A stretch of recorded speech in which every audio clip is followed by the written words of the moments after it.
అన్న నమస్తే అన్న. SSMB 29 చాలా మంది దగ్గరగా వెయిట్ చేస్తున్నారు. భిన్న వాదనలు వినపడుతున్నాయి, కొత్త కొత్త వార్తలు వింటున్నాం. నీకు ఎలా ఉందన్న SSMB 29? మహేష్ బాబు గారు సినిమా కోసం అందరూ కూడా వేలల్లో కోట్లలో ఫ్యాన్స్ అయితే వెయిట్ చేస్తున్నారు. ఫ్యాన్స్ అంటే యూనివర్సల్ ఫ్యాన్స్ ఉంటారు ఆయనకి సపరేట్ ఫ్యాన్స్ అంటూ ఉంటారు. అందరూ హీరోల ఫ్యాన్స్ ఆయన ఫ్యాన్సే. ఎందుకంటే ప్రిన్స్ మహేష్ బాబు అంటే అందగాడు, అనుకోగలవాడు, నిదానస్తుడు, ఎవరితోనూ గొడవలో వివాదాలకు చోటు లేని వ్యక్తి. కాబట్టి అతనికి ఆ ఫ్యాన్ ఫాలోయింగ్ అనేది క్రియేట్ అయింది. ఇంకొక ఇష్యూ ఏంటంటే మొన్న చూస్తే ఈడీ నోటీసులు అని గందరగోళం చేసి ఈ SSMB మీద పడ్డారు. సినిమాని రాజమౌళి టేక్ ఓవర్ చేశాడంటే ఖచ్చితంగా వాళ్ళ లైఫ్ సెట్ చేస్తాడు. ఇప్పటిదాకా ఏదైనా ఫెయిల్యూర్ చూసారా రాజమౌళిది? చూడలేదు.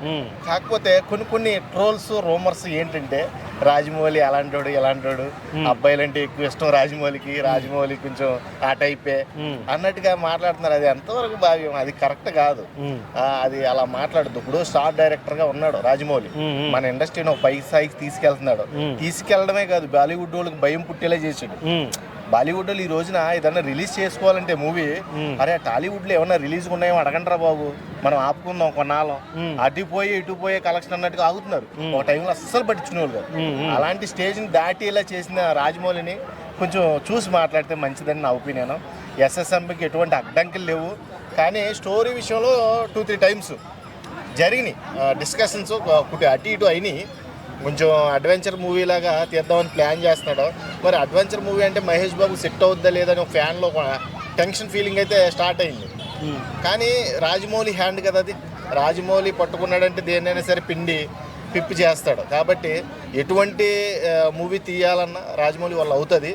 ఇప్పటి వరకు ఫెయిల్యూర్ లేని డైరెక్టర్ కాబట్టి, సక్సెస్ఫుల్ డైరెక్టర్ కాబట్టి ఖచ్చితంగా ఏదైతే SSMB 29 ప్రాజెక్ట్ అనౌన్స్ చేసింది అయిన దగ్గర నుంచి ఒకవైపు రాజమౌళి, ఒకవైపు కీరవాణి, ఒకవైపు మహేష్ బాబు, ముగ్గురు కూడా రకరకాల వివాదాల్లో ఉంటున్నారు. కీరవాణి కూడా వివాదాల్లో దిగిపోయాడు.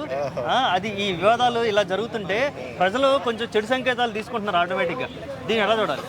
ఏం లేదు, ఇప్పుడు పళ్ళున్న చెట్టుకే రాళ్ళు దెబ్బలని బాగా ఏదైనా ఫేమ్ అయిన వ్యక్తులకే ఇలాంటి నిందలన్నీ పడతా ఉంటాయి అన్నమాట. కొంచెం ఫేమ్లో ఉన్నారు కీరవాణి కానీ, ఇప్పుడు రాజమౌళి కానీ, ఇలాంటి మహేష్ బాబు గారు కానీ స్టార్డమ్స్లో ఉన్నారు. వీళ్ళందరూ కూడా డైరెక్షన్ ఫీల్డ్లో, హీరో ఫీల్డ్లో, అటు మ్యూజిక్ డైరెక్టర్ ఫీల్డ్లో. కాబట్టి వీళ్ళ మీద ఏదో ఒకటి బురద చల్లాలి, ఏదో ఒకటి రాయి వేయాలి వీళ్ళ మీద ఏది ఉందా. ఏ చిన్న విషయం దొరికినా వాడు ప్రేమతో ముద్దు పెట్టినా కానీ కీరవాణి కావాలని ముద్దు పెట్టాడు అంటారు. అవునా కదా? ఆయన ఏ ఉద్దేశపూర్వకంగా పెట్టినా కానీ అది మట్టికి వేరే ఉద్దేశపూర్వకంగా మాట్లాడేస్తారు.